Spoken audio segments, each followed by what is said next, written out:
Hello mga kapalangga, so ito nga kami ni Mr. Sabi ko nga kay Mr. ay samahan niya ako para bumili ng aking pangtabon sa aking ulo. Dahil nga syempre mga kapalangga, nahihirapan nga ako magbalot-balot ng syela sa aking ulo mga kapalangga. Kaya naman si Mr. ngayon ay sinipag pero malungkot po siya mga kapalangga. Alam niyo kung bakit? Dahil po malaki daw ang kanyang bayarin sa STC. You know why? Kasi sabi nga daw may naglaro daw siya. So, hindi naman niya alam na naglaro siya dahil sabi niya sa tanda kung to anong laro kaya ang nilaro ko.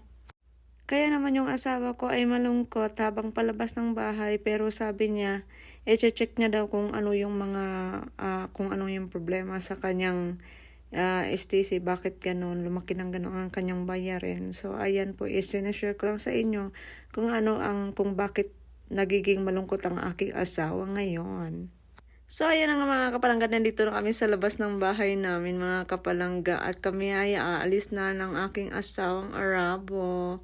Kasi sasamahan nga niya ako bumili dahil sa totoo lang yung shela ko na binabalot sa aking ulo araw-araw ay nahirapan po talaga ako kasi nga feeling ko mabigat ang ulo ko. Ganon, maarte ang ulo ko mga kapalangga, alam nyo ba yun? At eto na nga mga kapalangga, abang-abangan nyo lang dahil makikita nyo talaga ang aming dinadaanan palagi araw-araw. Yung magandang lugar na yung kalsada ba sa taas ba ng bundok, tas kitang-kita mo talaga ang mga view, ang kagandahan ng Abhaba. At sabi na nga ng asawa ko ay gusto ko daw bang bumili ng bag. Sabi ko wag na yun. Kung tutuusin lang, gusto ko lang bumili ng pambalot sa aking ulo. Parang, aywan ko kung ano yun, shela, basta shela yun. Basta di ko alam kung ano tawag pa doon. So, ayun na nga mga kapalangga, no. Sa totoo lang, mga ano lang naman yun, mga murang price lang ba, mga 10 real, mga ganun.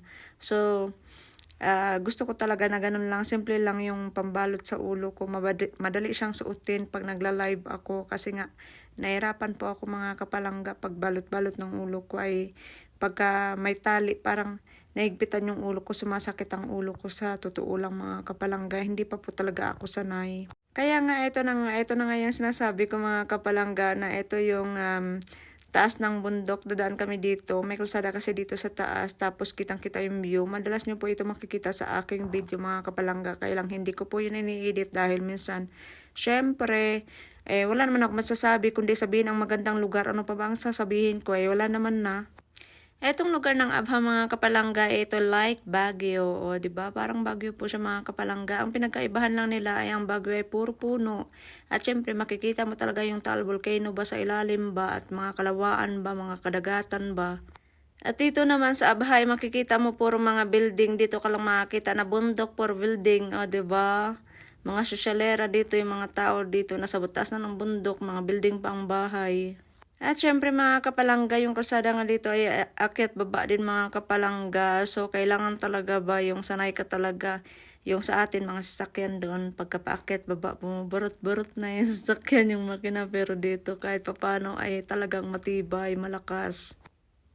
At ito na nga mga kapalangga ay malapit na nga rin kami. Madadaanan nga namin ang King Khalid o Mustaspa or King Khalid Hospital. So dito nga kami mga kapalangga nagbabaksin noon. Matagal na panahon na yun pero ngayon wala na. Dahil wala naman talaga akong pwedeng i-content kundi puro mga public park, mga lugar kasi dito lang naman talaga kami dumadaan.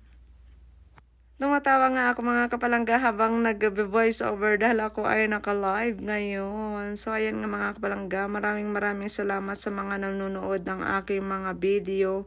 At syempre maraming salamat sa mga nagsusuporta sa akin. Ang gaganda ninyong lahat at ang gagwapo. Maraming salamat.